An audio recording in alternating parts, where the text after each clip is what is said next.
Sejam todos muitíssimo bem-vindos a mais um episódio do podcast da Volta by Anicolor. Agradecer, como tem sido habitual, ao nosso patrocinador a confiança depositada neste esquisito projeto para uma empresa séria investir e apoiar. Agradecer também à Federação Portuguesa de Ciclismo e, naturalmente, à organização da Volta a Portugal. Dar-vos nota para nos seguirem em falsoplano.pt, no Twitter, Instagram e muitas redes que nós temos. Temos a pôr lá o conteúdo habitual nosso, com antevisões, com muita fantasy. Nós somos todos doentes de fantasy, foi o que iniciou este projeto. Uns melhores do que os outros, o Silva é o melhor, pronto. Temos que admitir, factos são factos, não é? E eu sou o vosso estimado moderador Henrique Augusto, tenho comigo Nuno Silva, meu companheiro, vemos do primeiro ao último dia, os outros são fraquinhos. Mas a última tem que trocar, vão descansar e tal, nós estamos cá sempre. Ou agora, para substituir um cansado Miguel Pratas que se fartou de trabalhar, temos Rogério Almeida! Yeah! Voltei. Voltaste? Aos podcasts. Já não fazia para aí há 2 semanas ou 3. Estavas com saudades minhas, admito. Sim. Tiveste de dizer à tua esposa, olha, vou-te aqui ter com o meu amante. Exatamente, estou de férias, vou-me embora. Roger, como é que viste esta primeira semana da volta em casa e como é que estás à espera desta segunda volta? Hoje estamos a gravar no Peso da Régua, estamos num sítio bonito, vista para o belo Rio Douro. Daqui a nada acho que vai haver um eclipse. Nós vamos estar concentradíssimos a gravar e se alguém cegar entretanto, porque vamos olhar diretos para o eclipse, é porque estamos a tentar focar na câmara, no fundo é isto que está a passar. Pedimos desculpa. E pedimos desde já desculpa. Como é que te sentes, Roger, estás a juntar aqui este moedigno projeto? E se juntar, já a seguir-vos de casa, já estava com uma certa inveja, não é? Como é óbvio. Não me vendo a vossa cara de cansada depois do dia todo, mas aquelas cervejas e tal, continuo com inveja porque eu não... Eu pensei que tu tinhas vindo só para o dia de descanso, porque tu chegaste ontem e tens o microfone ao contrário. Não tenho. Tens. Agora já está bom. Mas há uma teoria sobre isso, não? O Pratas tinha uma teoria que hoje ia embora, mas não. Pratas, eu estou cá, não vim só para o descanso. A primeira semana vi bem, gostei do sofá, das minhas cadeirinhas de descanso de férias, etc. Gostei de ver a primeira semana e a segunda semana começou como eu esperava que começasse, que é o Niche a tentar... Enganar o Guerra. Isto está tudo muito bom e promete o resto de uma boa semana. É isso, tivemos uma etapa que prometia, de certa forma, a fuga, mas a história acabou por ser um bocadinho mais complexa do que isso. Ainda assim, Silva, ia-te convidar para começarmos pela fuga original e tradicional e depois, mais à frente, já discutimos as outras incidências que esta etapa teve e foram muitas. Sim, foi uma fuga muito, muito grande, com 21 elementos, uma fuga que esteve sempre controlada pelo pelotão, nunca teve mais de 1 minuto, porque, apesar de ter muitos elementos, como, por exemplo, o Rui Oliveira, o próprio colega Luca Jaime, o Xabi Arizaza, que acabaria por ganhar, e muitos outros ciclistas. Mas o teu apaixonado Axel Van Der Tuuk também esteve presente. Pois, o apaixonado do Dias, isto hoje era quase só protegidos de falso plano. É verdade, Carlos Garcia Perna também estava lá. E Zach Marriage. Para o Dias esta fuga foi tipo... Não, foi uma fuga incrível, cheia de nomes de falso plano, mas não estava lá Tomás Conte e isso obrigou a Aviludo a controlar a fuga, porque Conte à partida até olhávamos para ele se calhar como o principal candidato a ganhar nesta chegada, e a Aviludo controlou sempre a fuga. No entanto, numa altura em que a fuga estava a cerca de 30 segundos, mais ou menos, dá-se um ataque em descida, penso que tenha sido Fábio Costa da Feira dos Sofás, e Tiago Antunes aproveitou a boleia de Fábio Costa. Será geral, diga-se. Será geral. Guerrin também tentou acompanhar os ciclistas que estavam a escapar, no entanto não tem tanta técnica a descer como Fábio Costa e Tiago Antunes, por isso acabou por ficar para trás. A FAPL tinha da frente, salvo erro, 2 companheiros de fuga, e começaram a puxar para Tiago Antunes, que era um perigo muito grande para a liderança da Anicolor. A Anicolor, naturalmente, começou a trabalhar lá atrás, porque a própria Loltano, que andou a trabalhar a fuga inteira, começou a perder elementos e já não estava com a maior das capacidades. Tivemos Luís Ferreira a puxar, no entanto, Luís Ferreira é um ciclista muito pequenino, muito não é talhado para perseguições neste terreno. Exatamente, um terreno que é preciso ter alguma potência. Teve algumas dificuldades e Rafael Reis, que estava na fuga original, acabou por descair para ajudar a perseguição. Perseguição essa que foi feita também por Artan Niche, ciclista segundo classificado da geral, trabalhou muito, inicialmente para o seu colega, e quer Reis, quer Niche acabaram por ser eles a anular esta fuga inicial. No entanto... Deixa-me aqui passarmos um bocadinho ao Rogério, para falarmos de uma coisa. Nós nos últimos episódios vinhamos a discutir, tinha sido um dos tópicos, acabou a volta, não acabou a volta, como é que estão essas dinâmicas, e foi muito bom, pelo menos da minha perspectiva, vermos hoje o Tiago Antunes, ou seja, o primeiro não aniquilou, a mostrar-se inconformado, a tentar atacar, a tentar surpreender, se calhar também sabendo que na pura montanha terá dificuldade em fazer frente ao duo da Anicolor, tentar procurar tirar vantagem noutras etapas. Achas que isso pode ser para durar? Acho que sim, acho que pode ser para durar. Já na etapa da manhã pode tentar alguma coisa na subida antes da subida final e também na própria etapa de sábado, na subida da Graça, com a dupla passagem, e acho que ele vai tentar de certeza, pelo menos ele deve querer subir ao segundo lugar. Ou pelo menos, eu acho que mesmo que ele acabe por não conseguir, é honroso e é uma boa forma de abordar a corrida, até porque a própria FAPEL e na voz do seu diretor desportivo José Azevedo sempre assumiram que o objetivo para esta volta a Portugal era ganhar. E se o objetivo é ganhar, não podemos estar satisfeitos com um terceiro lugar. Acabamos depois por ter esta dinâmica, temos o Tiago Antunes na frente, a equipa persegue, organiza-se tudo e depois acabamos por ter um dos momentos decisivos da etapa. Vou voltar ao nosso relatador oficial, Nuno Silva. É verdade, é verdade. Numa altura em que a fuga acabou por ser anulada, já as forças já estavam muito limitadas. Tivemos ainda uns ataques iniciais de Afonso Silva, foi um ciclista que tentou isolar-se, no entanto acabou por ser anulado.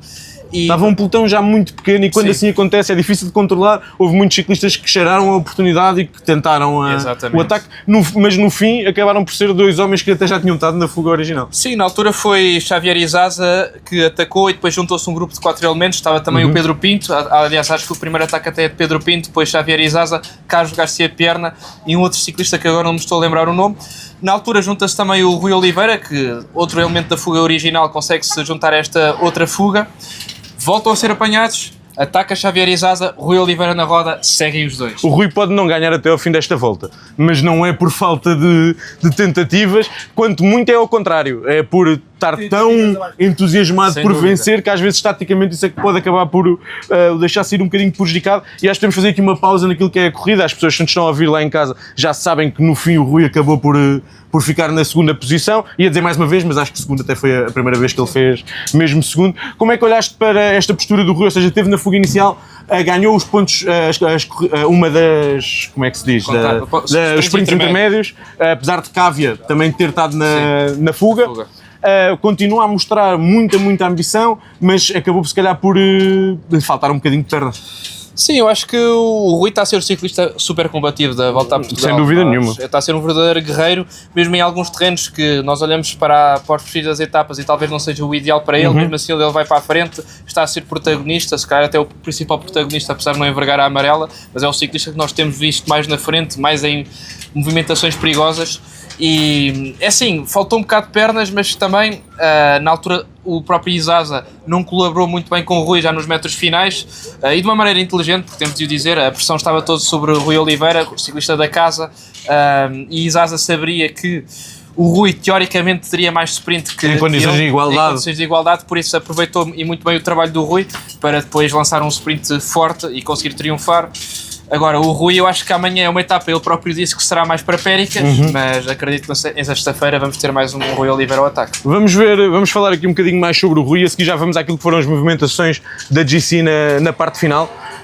O Rui acabou por ser vítima da sua própria vontade, ou seja, o Izaza de forma inteligente, como tu te referiste bem, sabe que, para começar, o Rui é um ciclista da UAE Team Emirates, só por aí, já tem um nível de responsabilidade diferente. Depois ele também jogou um bocadinho com esta pressão dele ser português, de querer muito ganhar, e a pressão que vinha de trás era muito grande. Aliás, eles cruzou a meta, nem sequer foi dada a diferença temporal. O Rui no último quilómetro esteve sempre na frente, esteve a tentar gerir ao máximo, mas nós sabemos que sair na frente nestes sprints do mano a mano, e sobretudo quando a responsabilidade de manter o grupo ativo tinha sido maioritariamente dele na parte final, acabou por se pagar no esforço final. Sim, acabou por se pagar, e ele próprio depois aqui em declarações ele fala disso, fala que trabalhou muito, não só hoje, mas nas outras fugas em que ele andou, ele trabalhou muito, e acho que isso já é um acumular, hoje já foi um acumular, apesar de ontem ter sido descanso, mas sabemos sempre que nem sempre os ciclistas reagem da mesma maneira após o descanso. Não sei se isso foi um caso ou não, mas não deve ter sido porque ele teve muito forte hoje, provavelmente foi o ciclista mais forte, não é? Teve em 3 fugas, fartou-se de puxar. Só não ganhou. Faltou-lhe 50 metros. Faltou-lhe 50, eu acho que faltou acabar 50 metros antes, e não é pela distância dos 50 metros, Era pela subida. Pela subida final. Quando começou a subir foi onde o Izaza lhe passou.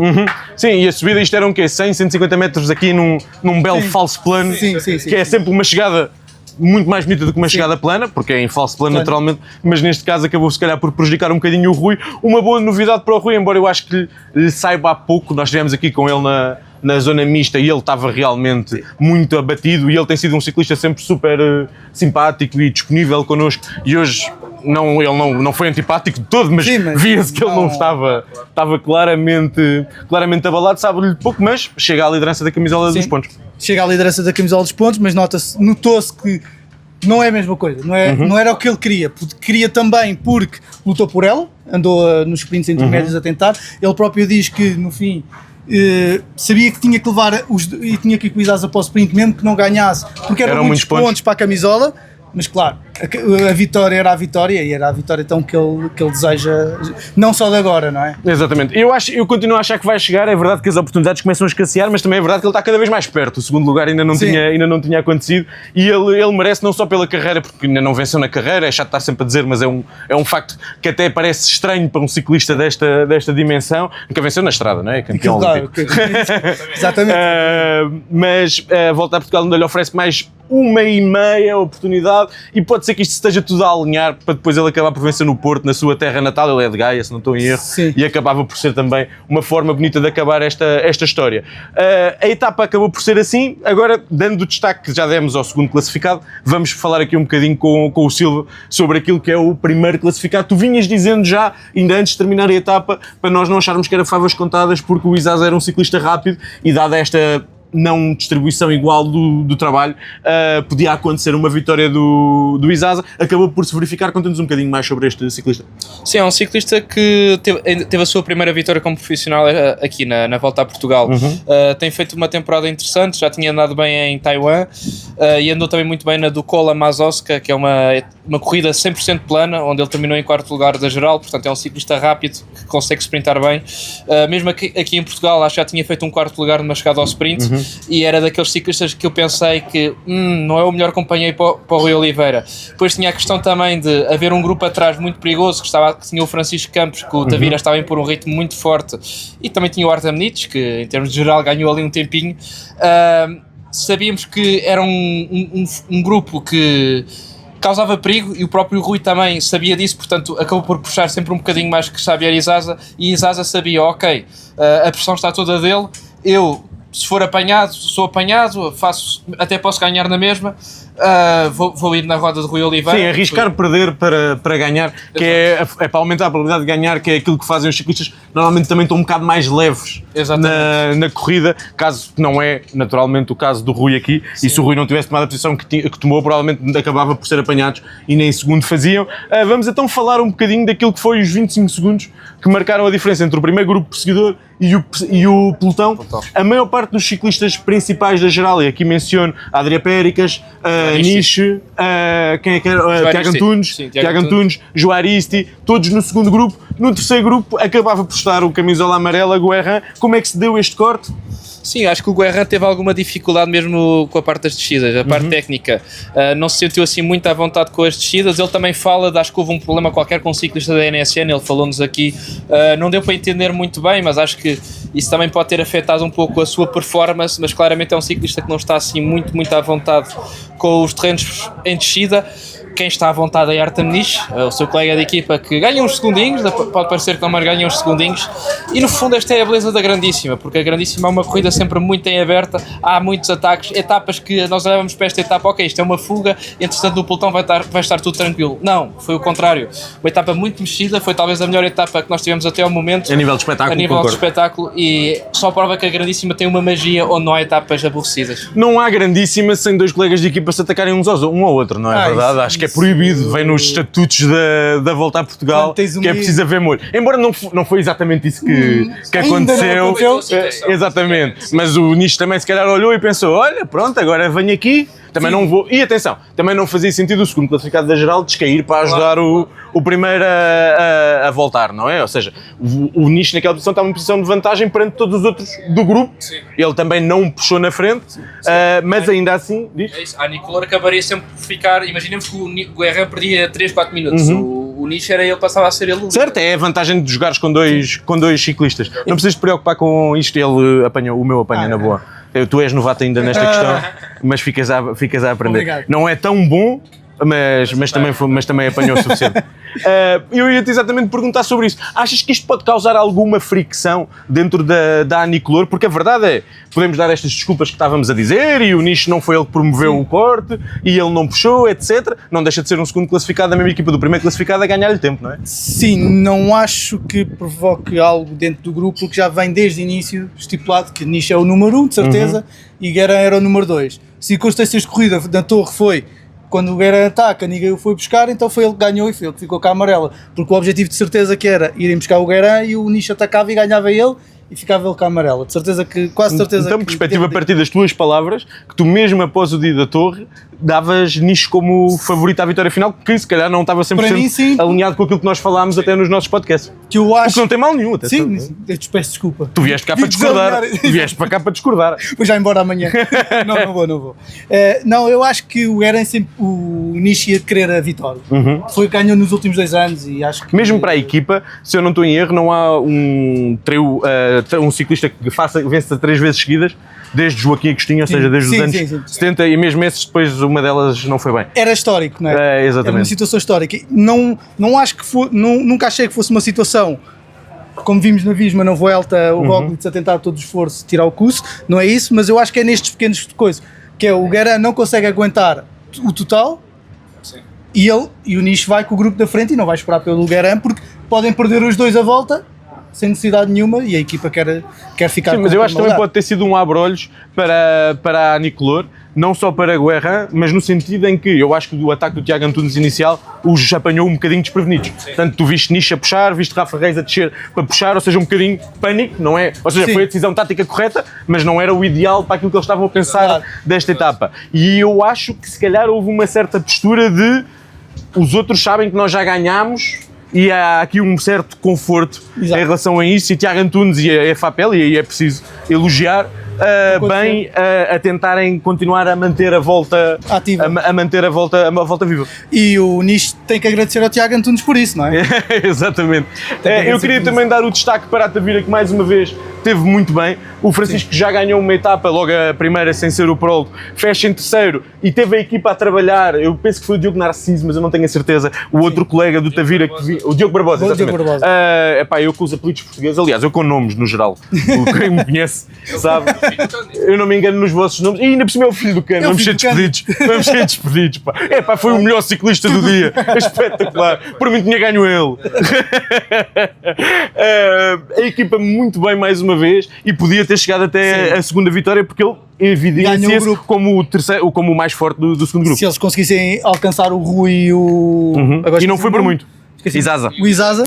Acho que ganhava o Francisco Campos, tanto que ele ficou em terceiro, ganhou o sprint do grupo. Sim, e ainda por cima estava vento de frente, o que dá mais benefícios para o bigode aerodinâmico, do qual ele já nos falou. Ele explicou que quando ganhou em Queluz, o vento estava de costas. O bigode ajuda sempre, mas não é a mesma coisa. Com o vento de frente, aqui o aileron faz ainda mais efeito. Tinha ganho hoje então. E provavelmente teria ganho hoje, mas queria dar esse destaque só porque a Tavira, não sendo das equipas com maior orçamento no pelotão nacional, acaba por estar a fazer uma corrida bastante interessante. Mais um destaque só porque nós temos falado menos dele do que aquilo que ele merece, e se calhar até vou passar aqui um bocadinho ao Silva, que tu já estás a falar há muito tempo e também chegaste hoje, por isso calma, não é verdade? Na sexta posição, a melhor exibição até agora é Jesus Del Pino. É verdade, Jesus o homem Del da segunda semana. É verdade. Está-se a preparar para a Senhora da Graça, para alcançar o top 10 da geral, o ciclista da Loltano. de facto, de Alpine é um ciclista muito experiente e sabe-se movimentar muito bem no pelotão português. Andou nas mudanças certas, apesar de ser muito baixinho, é um ciclista que também não tem grandes problemas a descer e recuperou aqui uns segundinhos que vão ser bastante importantes na luta pela geral. Quero também dizer que espero que o Eclipse apareça, porque eu estou a levar com o sol diretamente para cá. Por isso não estranhei esta minha mão aqui, é que isto está-me a fazer mesmo muita confusão. A última nota que eu queria dar em relação àquilo que foi o top 10 de hoje era mesmo em relação a Adria Péricas, que nós era um ciclista que nós olhámos para ele e pensámos, ok, na Torre e na Senhora da Graça ele vai se dar bem, mas ele tem-se comportado como um ciclista de classificação geral ao longo de todos os dias. Tanto com a defesa que ele fez e bem, tanto no prólogo quer no contrarrelógio, como, por exemplo, hoje, que ele é aquele tipo de ciclista que nós se calhar olhávamos e pensaríamos que ele teria mais dificuldade neste tipo de contexto, mas por estar muito atento e apesar de já estar há algum tempo atrás, nós também falámos com ele ontem ou anteontem e ele continua a dizer e o objetivo, sim, mas o dia em que ele nos disse, acho que foi na Torre, que ele disse que o objetivo continua a ser a amarela, independentemente da distância. Ele é um ciclista que corre para vencer e queria também dar esse ponto positivo porque está agora a chegar outro do terreno onde ele se pode bater melhor. Ele na Torre sofreu nos últimos quilómetros, não temos mais nenhuma subida tão longa, por isso pode ser que ele consiga brilhar e acabar por ir de encontro àquilo que eram as nossas expectativas, senão talvez para o ano a UAE tenha que trazer Pogacar ou algum ciclista assim para conseguir competir com a Nicolor. Eu acho que sim, eu acho que devia trazer Pogacar. Para ser o primeiro ciclista de sempre a ganhar as 4 grandes voltas. Exatamente. Ainda nunca nenhum ganhou, toda a gente está a falar da Vuelta, mas eu não estou... A Volta ele fecha este ano. A Vuelta é fácil. Exato, vai chegar lá e vai vencer fácil. E para o ano aqui? Difícil é 40 graus. Também dar essa nota, 40 graus hoje a etapa quase toda e mesmo assim 43 de média. Foi aquela questão que tu falaste, fuga formou-se, o pelotão não estava satisfeito, então basicamente foi um dia full gás o dia todo. Até nós nos íamos atrasando para chegar à meta porque eles estavam mais rápidos do que a gente estava à espera. Trocaram-nos um bocadinho as voltas. Passando para o nosso segmento seguinte, antes de começarmos a abordar um bocadinho daquela que será a inédita etapa de amanhã, vamos ter o nosso momento da volta requentada.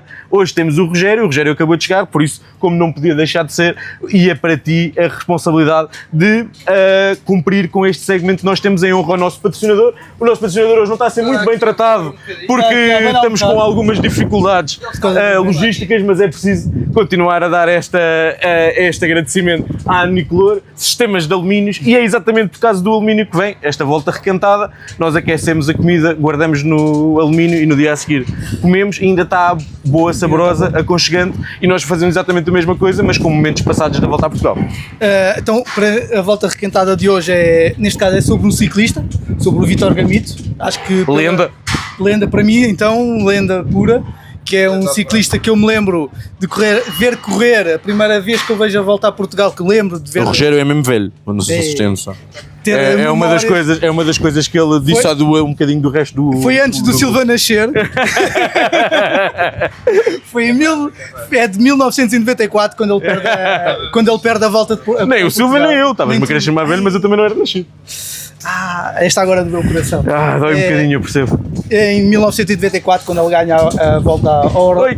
Em 1994, não é quando ele ganha, quando ele perde a volta para o Orlando Rodrigues. Sei que ele já tinha perdido no ano anterior também, pois, Andrade, já não tenho a certeza, mas pronto, essa não me lembro. Fez segundo, após 4 segundos lugares no ano 2000 ele finalmente ganha a volta a Portugal. Tem uma etapa mítica no alto na Torre, em que ele está com o equipamento e passa a fazer publicidade, porque é a equipa que era a porta da Ravessa. Não faz alumínios também, por isso não faz concorrência e não tem mal. É a porta da Ravessa, em que tem fotos brutais, e lembro-me dessa etapa. E depois... Vítor Gamito tinha feito segunda em 93, 94, 96 e 99. 9 ou 8? 9. 9, pronto. 8 não. Ok. Não, ele só tem os 4, por isso ou era 9 ou era 8. E nesse ano, o que me chama ainda mais a atenção é que no contrarrelógio, que é 3 etapas depois, salvo erro, no ano 2000, ele dobra o segundo lugar, que já estava a 1 minuto e 30 dele, ele consegue dobrá-lo no contrarrelógio, ainda lhes mete em cima 2 minutos e meio. Nesse dia ele de amarela, era o Klaus Müller na Maia, ele de amarela a voar, a passar por ele, nunca me esquecer, um muro totalmente cinzento, cheio de musgo, muita sombra, e ele a passar pelo Klaus Müller parecia uma mota nesse dia. E E sabem quem é que fez segundo nesse dia no contrarrelógio? Isto em que ano? 2000. Não sei. Cândido Barbosa. Não. Não, é a resposta aos quizzes quase todos, a gente tenta sempre. José Azevedo. E o José Azevedo? Em 2000 ainda corri em Portugal, por acaso deve ter sido o último ano. Faz quarto ou quinto na geral. Ok. Faz quarto ou quinto na geral. Estava na Maia também. Ficamos assim com a volta requentada deste episódio e um abraço para o Vítor Gamito e parabéns por ao fim de não ter desistido e no fim ter sido feliz. Esperemos que seja uma analogia para o Rui e para esta volta a Ainda Portugal. vai fazer a despedida dele em 2014. Nada de resultados, mas vai fazer a sua despedida. Também já para ir com 40 e alguns, talvez. Sim. Em 2014, 45, talvez. 40, mete 40 nisso. Mete 40 nisso. Passamos então para a etapa da manhã, a etapa 7. Sim, etapa 7. Término no Gerês, passada por uma subida, passagem por uma subida nova, pelo menos tão longe quanto eu sei, pelo menos não tenho memória. Temos passado por lá, conta-nos um bocadinho do que podemos esperar amanhã. Amanhã vai ser uma etapa dura, uma etapa com mais de 3.000 de acumulado. Essa subida nova que se fala tem empedrado, é uma subida de empedrado. Sim, tem duas zonas de empedrado, inclusivamente. Tem duas zonas de empedrado, é uma subida duríssima, quase 12 km, 11,9 km. 6%? 6%, sim, quase 6% de média. Tem duas zonas. Sim, e atenção, nós não conhecemos muito bem a subida, porque isso é difícil. Não conhecemos porque eles amanhã, lá passaram. Amanhã colocamos fotos. Amanhã a gente fala melhor. Mas o meu ponto era, se são 12 km a 6%, de certeza que há ali coisas escondidas no meio, não é? Há ali coisas escondidas, não deve há ali 8, 9, 10% de alguns. Há aquelas curvas que fechas e tem 12, 14, há muita coisa. Tem dois empedrados, uma secção ao início mais pequena, menor, outra ao meio já um pouco maior, salvo erro. É um piso de quase 700 metros, entre 600 a 700 metros de empedrado a subir, não há de ser fácil. Pode servir para ataques também. Sendo no Gerês, pode ser uma zona úmida, pode ter sombra quase o ano inteiro, se tiver muitas árvores.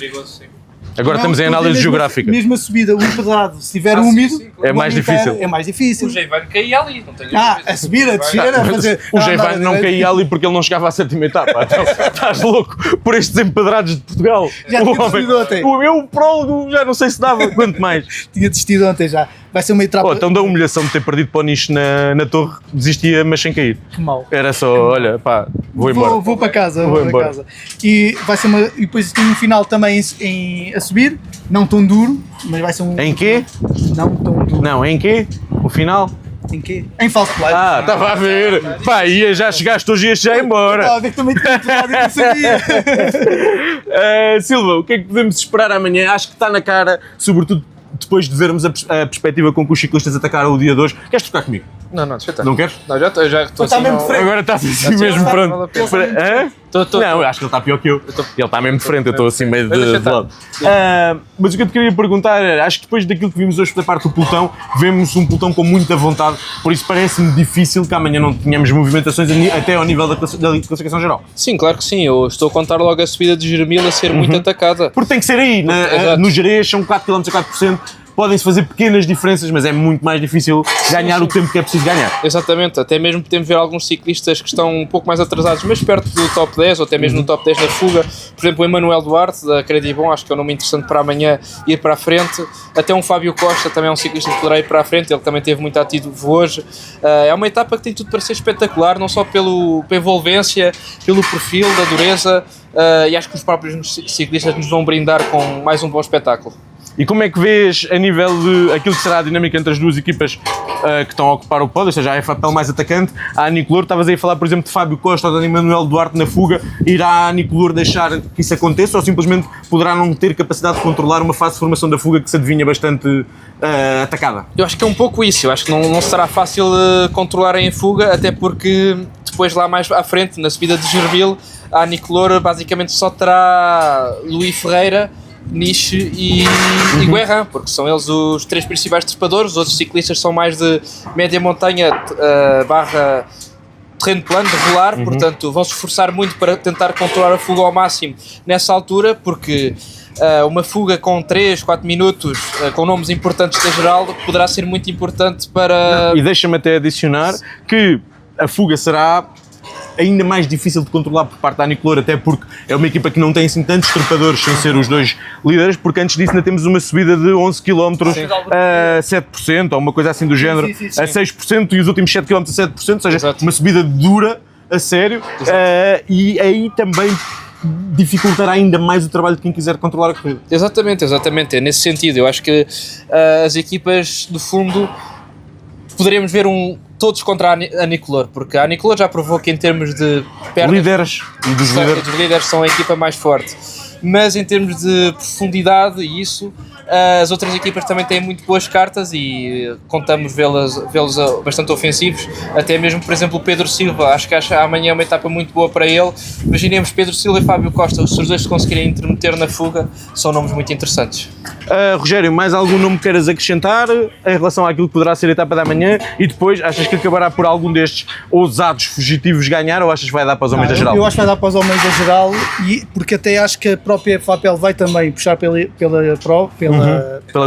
corrida, e mesmo nessa subida que é antes, que fica a 60 km do início, ou seja, 80 do fim, eu acho que vamos ver a corrida a começar a explodir desde aí, porque não querem levar os gregários do Niche e do Garam para tentar isolar os líderes e obrigar a Anicolor a tomar decisões. A etapa da manhã promete, não é? Pelo tudo aquilo que já falámos. Para fecharmos este episódio, pedir-vos para dizerem um vencedor para a etapa da manhã. Tiago Antunes. Tiago Antunes, ok, estamos all aboard no hype do português. Exatamente. Eu vou dizer Artem Niche. Artem Niche, em ataque ou meio sprint? É ali meio sprint, vai não vai, aproveitou já que estamos aqui, vamos aproveitar e vamos ganhar. Fechamos assim mais um episódio do podcast da Volta by Anicolor. Agradecer à Anicolor, à Federação Portuguesa de Ciclismo. Quem é a outra pessoa a quem eu costumo agradecer? É a organização da Volta a Portugal. Sigam-nos nas nossas redes todas. Nós fazemos muito trabalho, não só agora na Volta a Portugal, como ao longo do ano, e é sempre bom, embora não seja esse o nosso principal objetivo. Quanto mais pessoas estiverem desse lado, mais recompensador é também para nós esse trabalho que vamos fazendo. Voltamos a ver-nos amanhã. Até lá, um abraço. Agora vocês ficam a ocupar este espaço enquanto eu vou lá carregar no botão, está bem? Digam coisas. Está bem, ok. Anicolor. Anicolor.